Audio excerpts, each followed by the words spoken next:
So you want to be a psychic medium? That's wonderful. You'll likely fail though, and it's quite a bit less wonderful. In fact, it's among the least pleasant eventualities I'm yet aware that can befall a person. And by fail, I'm not referring to the financial collapse of an outed fraud, one of those county fair hacks who sense the presence of your loved ones through a crystal ball in exchange for $200. No, I am instead referring to what happens if you stumble during the descent or strike a bad deal with a demonic being or getting played a fool while gallivanting through the depths. The consequences are quite eternal, so do keep that in mind. But we'll get to all that in a bit. But for now, be sure, exceedingly, overwhelmingly, unflinchingly, immaculately sure that you appreciate the gravity of this situation, as well as the fact that channeling the dead requires a descent into hell. And that this is indeed the path that you'll walk. If that's the case, then I believe this guide can be of some manner of assistance. So, without further ado, let's begin. How to summon the dead in 3 simple-ish steps. Step 1. Be sure you can truly communicate with the dead. This one sounds obvious, but you'd be absolutely amazed to learn how many former so-called mediums mistook their own schizophrenia or drug-induced delusions, or even a single experience with a $12 Ouija board from Target as evidence of a genuine spiritual connection to the afterlife. From there, the story is nearly always the same. They jump the gun, start charging fees, and after maybe 1 or 2 reasonably pleasant experiences, word would get out in hell there's an idiot on the loose. Then, that idiot would get attacked by a big bad guy from the abyss and either get scared off into Christianity, if they're lucky, or will be cursed or killed if they're not. And you don't want to make that mistake. So, let me be abundantly clear here. An actual spiritual connection to the afterlife is exceedingly rare. Not only that, but any attempt on your part to delve into the depths of the deep, or the abyss, when you don't have the necessary spiritual hardware to do so is tremendously unwise. If you think you might have a true current, don't just assume you're a wizard. Contact an expert such as myself or Dr. Davis on Wendingham Boulevard, and we'll gladly run some diagnostics on you for a small fee. Some symptoms of a true current include, but are not limited to, a predisposition to paranormal activity, an innate sense of where deadly happenings and tragedies occur, we'll get to that in a bit, and the occasional communication to you from hell, or somewhere else. These typically manifest as a random and unrecognizable thought that is imprinted upon you in its completed form, as opposed to human thoughts, which, like spoken words, take time to conclude.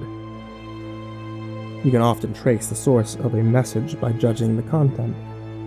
If the thought is something like, "You should give that homeless man your lunch," it's probably God, so confirm it is. Ask the voice if it acknowledges that Christ came in the flesh, and if it says yes, go ahead and give that homeless man your lunch. It'll be worth it. But it doesn't necessarily mean you've got what it takes to be a medium, because God can communicate with whomever he likes. So don't get cocky.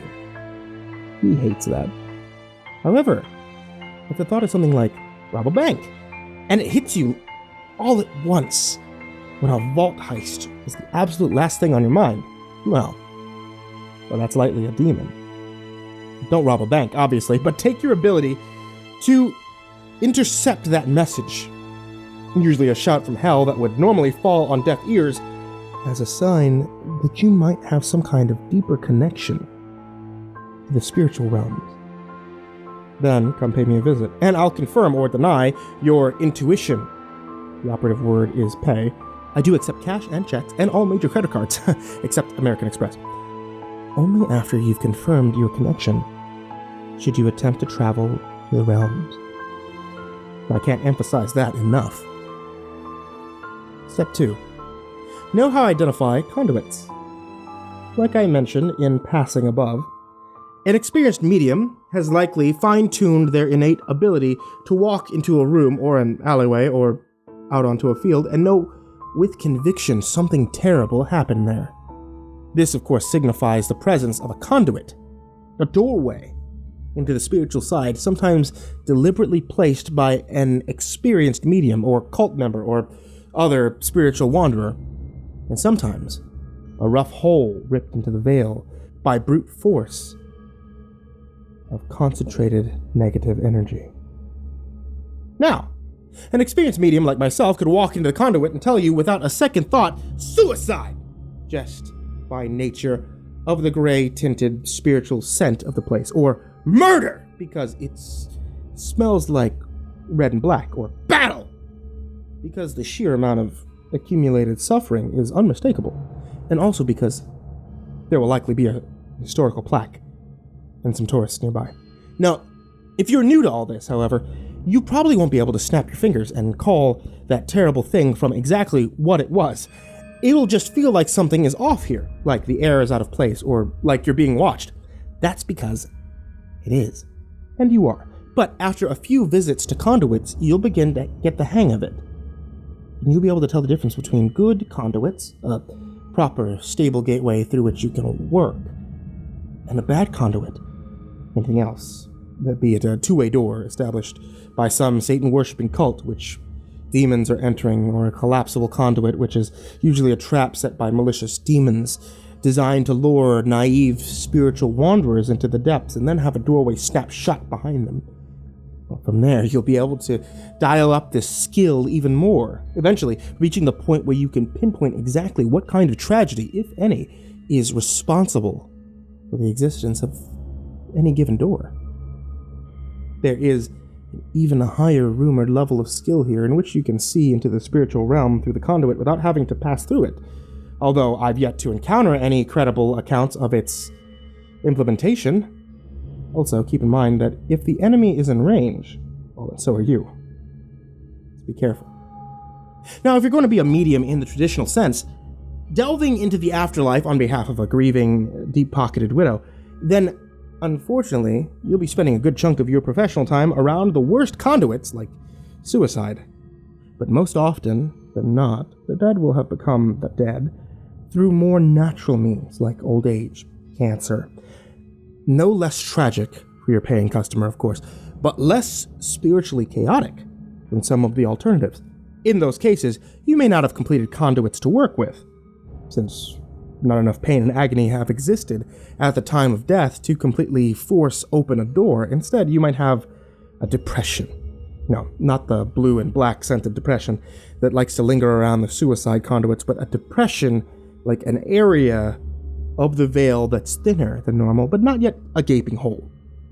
If you run into one of those, you'll have to finish opening the conduit yourself. Eventually, you'll be able to open them anywhere, but these are good for training purposes.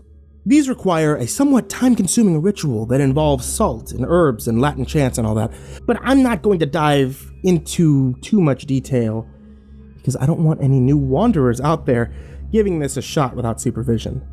Again, come see me for more personalized training. Oh, I also accept PayPal. 3. Know the layers of hell. Hell is essentially a commonly used term for anywhere in the afterlife that's not heaven. And it's where you'll be doing all of your work. Communication to heaven is called prayer, because typically God won't tolerate any of this nonsense in his backyard. But the image your mind likely conjured up, that of fire and sulfur and gnashing teeth and eternal damnation, well, this is descriptive of the lake of fire, which technically falls under the category. It's a fairly broad definition, to be fair, but it's kind of its own thing. So don't worry. Nobody gets that far down until after the judgment, or unless they've really screwed up a trip into the rest of hell. And that would take some doing. Also, to clear up another but equally relevant misconception, no, Dante's Inferno does not adequately describe hell. It's a literary classic, but a textbook it is not. There are no 9 layers of hell. There are 4, which, to be fair, do become increasingly horrible with each descent. The bottom, most of which is the lake of fire. The first layer, the one where murder victims often reside, seeing as how they're not here because of their own behavior, alongside the billions who lived reasonably decent lives and then died of reasonably natural causes, is called elsewhere. If you're thinking it doesn't sound so bad, well, it depends on what you're comparing it to. If you're comparing it to Earth, then elsewhere, the closest thing I know of to purgatory, might as well be the Lake of Fire. But if you're comparing it to the Lake of Fire, then elsewhere, might as well be heaven. The defining characteristics of elsewhere is the emptiness. There's no hideous monsters here, although sometimes demons pass through to get to the mortal realm. No volcanoes, no lava, burning sulfur, torture chambers. Elsewhere is just unfinished dimensional space. Colorless, scentless, featureless. You wander the emptiness of elsewhere until the judgment, and believe me, the wait is a whole lot longer down here than it is up there. The good news, in case you haven't already realized, is that the majority of your trips will go this far, but no further. Most people weren't killed by self-inflicted shotgun blasts to the head, after all. They were killed by cheeseburgers.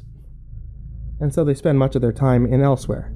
So if Billy Joe and Susie want to conjure up Granny Smith, and assuming Granny Smith wasn't a guard at Auschwitz, you'll probably find her wandering around the emptiness of elsewhere, somewhere near the spiritual end of her conduit, confused and alone, and all too happy to see a visitor from the mortal realm. And yes, their proximity to the conduit is why it is advisable to begin the seance at or near the physical location of their death, lest you be forced to spend a good chunk of eternity trying to track them down in the emptiness. Once you locate Granny Smith, you approach slowly, without making sudden movements, and introduce yourself. Then you'll likely get this: "Oh, Billy and Susie sent you. How are they? Are they eating their vegetables? Susie's not still dating that nasty boy from the heavy metal garage band, is she? Oh, and let me tell you about this one time when Billy was 5, or maybe 6, or 7. No, it couldn't have been 7 because this was before he got into his Batman phase and yada yada yada yada yada. Stop them here if you must, and explain that although time is nearly no means in elsewhere, it still has it on Earth, and you still live there. So to you, time is valuable. So if you wouldn't mind, Granny Smith, let's get you up to the surface so you can talk to your grandchildren. In some cases, though, training is required to keep them calm. This is especially the case for recently dead who are only just now coming to grips with the horror of their fate, and who might treat you like a drowning person treats a lifeguard. For a person who did indeed drown to death, their panic will just roll over into a typical case of afterlife madness.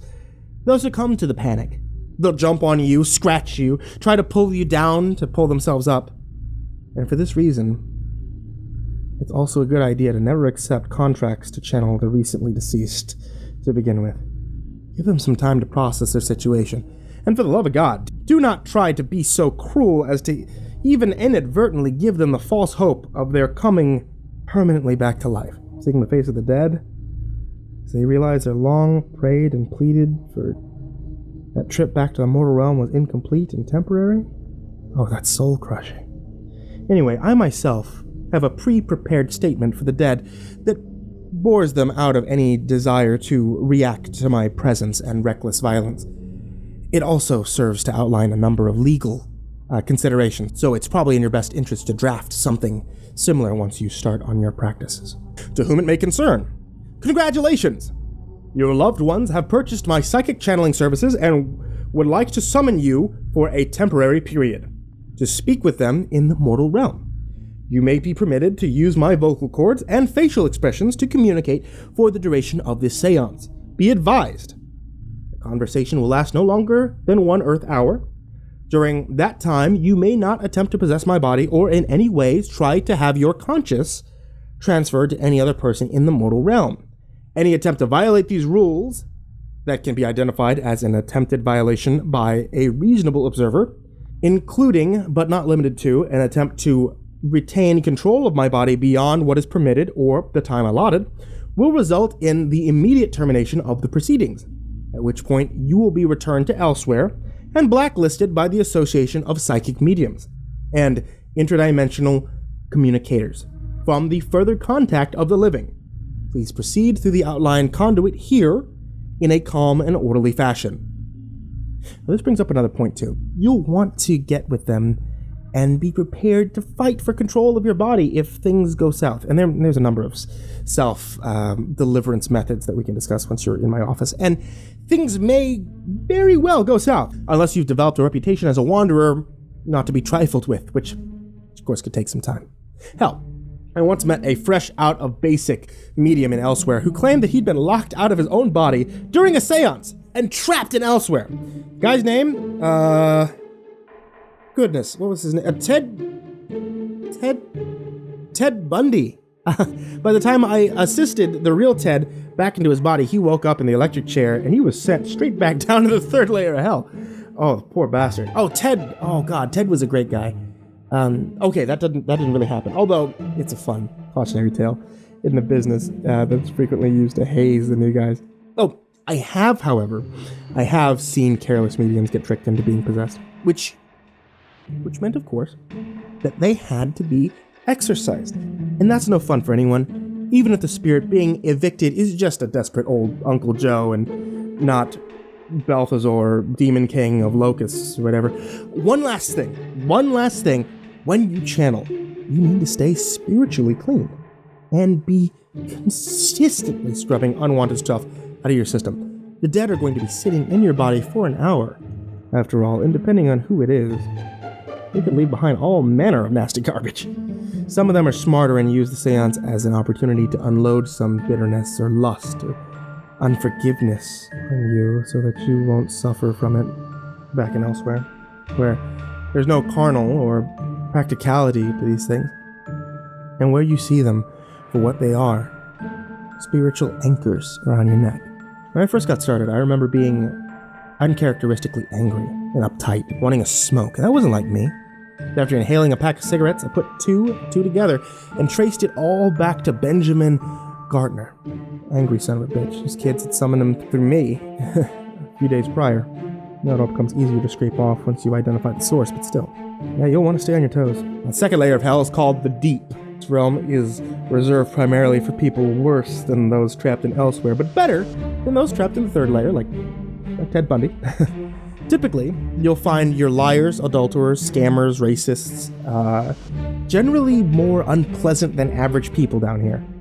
But because the line between decent and not so decent people is very poorly defined in life, the second veil, allegedly set between the Deep and Elsewhere, is thin than some people argue, implying that the Deep isn't appreciably more than a dark corner of the upper plane.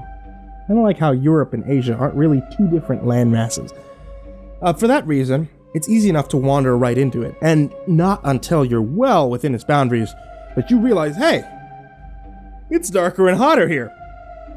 For the spiritual attune.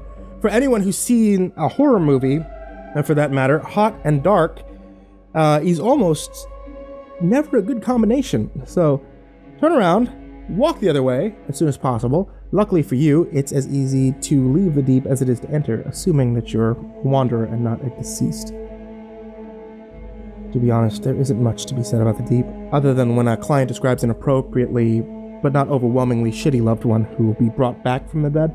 And I know I'll be visiting the Deep. I charge extra. When the negative attitudes of people here are amplified immensely. They're not murderers, but that doesn't mean that you want to be hanging around them for any longer than absolutely necessary. Moving right along. Of all the readily accessible layers of hell, the third, known as the Abyss, is by several orders of magnitude the worst. Like the Deep, it's hot and dark. Like Elsewhere, it's infinite and desolate. But those things don't even come close to describing the true horrors of this place. This layer, of course, is reserved for your Ted Bundys, your Genghis Khans, your Adolf Hitlers, your trolls on YouTube comments. And yes, you can go meet those guys if you want. They're down there. But at the time you see what's happening to them, you almost pity them for their plight, which is saying something indeed. For those of us who fancy ourselves as having a thread of human decency.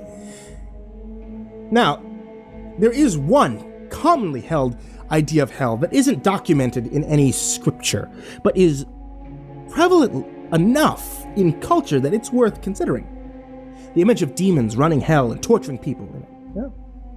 This is that place right here. In the Lake of Fire, they'll be tortured along with us. And in the upper and mortal planes, they may only dip their feet in the water for fun, but in the abyss, well, that's where they live. That's where they play. To answer the less interesting questions you have, no, I don't take any contracts that involve a trip to the abyss, nor should you. So if you come to my office and ask me to channel your murder rapist mafioso of a great uncle, sorry pal, keep it moving. Not about to get down there and try to argue with Abandon and Leviathan about borrowing White Power Steve for a bit. I promise, I'll bring him right back, sure, yeah, even if they'd let me take him, no doubt, after forcing me to bargain my soul as collateral for that of a loved one. White Power Steve would be so desperate to escape that he wouldn't care about my little legal contract I cited earlier. He would wreck me out of sheer panic. And I'd possess my body and, interestingly enough, probably use it to go to church and feed the hungry or do anything else that he could think of to do so that God would somehow change the man that he is. And before you say, well, he's not really changed, he's just sorry he got caught. No. The unspeakable horrors of the abyss would scrub even Hitler so clean that he would volunteer as a synagogue janitor out of the goodness of his heart, assuming that they ever let him out. To be thoroughly honest, though, I've never been to the abyss myself. Of course I haven't. I only know from what I've been told, and from the one time in which, when I was a new medium, I wandered too far into the deep and ran up against the third veil. I pressed my ear up against the wall, unsure of its nature, and I could hear the screams and the laughter and the grinding. And then I heard the voice whisper my name from what sounded like an inch away. I was filled with such existential, eternal, inexplicable dread that, well, I've never fully shaken the experience from my dreams. I could describe the feeling in an appropriate metaphor. How could I? I feel like I was standing at the edge of hell, watching the apocalypse unfold before my eyes. And I was. Quite literally. Like I said, I only know from anecdotes. There was one wanderer vastly more experienced than myself, whose tales I'll perhaps recant here one day, if you would allow it. And from rumor, lies in the abyss, to see if it's how it was described to me, an infinite plane of torturous, monstrous, cacophonous, terrible, hideous machines designed to torment and to terrorize, to dehumanize, and to rend flesh from bone and soul from spirit. What word is there for that, other than hell? Anyway, those are tales from another time, and for now I hope you've at least given some manner of second thought to this choice, career. If you're still game, we'll find out soon enough. Come by my office. I accept cashier's checks and money orders. We are just getting started.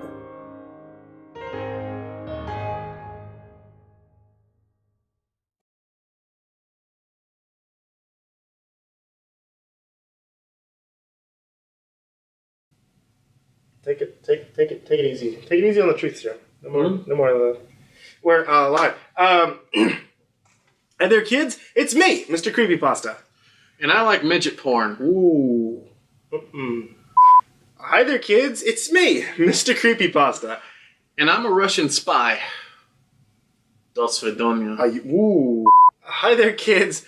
I'm MrCreepyPasta. And I just pooped myself. Everybody has whoa, just? Hey there, kids.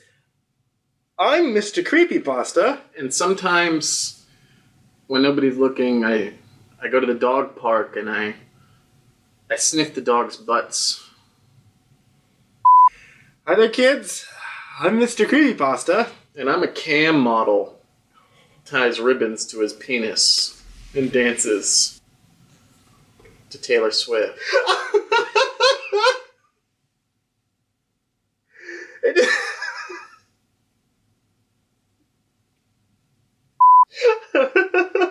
It's just getting sad. You're not even just saying things, you're just coming to self-realizations and just not wanting to be here. Hey there, kids. I'm MrCreepyPasta. My mother once told me I was adopted. Hi there, kids. It's me, MrCreepyPasta. And I'm Vincent Vinacava. And today we're here to talk to you about the CreepyPasta comic book. You guys have probably heard us talk about it before when it first went to Kickstarter. Well, now it's available for everybody and not just the backer. April 7th on Amazon. Follow the link. Supplies are limited. Very limited, in fact. But you don't want to miss out on this. And it's also going to be the start of the Spooktacular this year. So you'll be able to find out what actually happened to him, whose body was stolen by Bizarro, and me, who's still stuck in the deep web. Oh, yeah! I don't know. I just thought it was like... I just thought I'd do that. Like it was like a catchphrase. Oh, yeah! Snap into a Slim Jim. Dig it! Ah, welcome. I take it you've come for a story. Of course you did. Why else would you have tracked down my website? After all, it takes a very special browser to even locate this dark little corner of the internet. But you already knew that. So, if it's a story you want, it's a story you shall receive. And it would please me very much to read one to you this evening. All of you. Shall we begin? I've got the perfect one in mind. It's a tale about those who've been wronged and the depths they'll sink to in the name of revenge.